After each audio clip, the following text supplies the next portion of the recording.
తూర్పుగోదావరి జిల్లా Anaparthi BJP MLA Nallamilli Ramakrishna Reddy నిన్న తన మొక్కులు తీర్చుకున్నారు. ఆయనకు టికెట్ ప్రకటించిన వెంటనే కాకినాడ జిల్లా పుట్టకొండలోని లక్ష్మీ నరసింహస్వామిని దర్శించుకున్నారు. గెలిచిన తర్వాత మరోసారి వస్తామని సతీ సమేతంగా మొక్కుకున్నారు.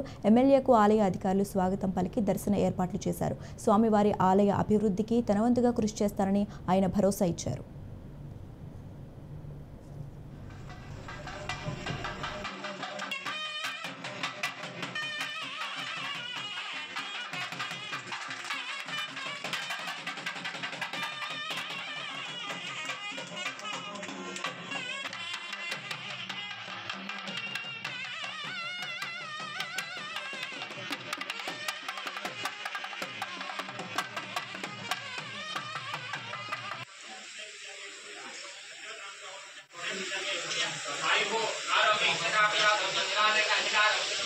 ఐశ్వర్యాది బుద్ధ్యర్థం ధర్మార్థ కర్మమోక్ష చతుర్వేద పురుషార్థం సకల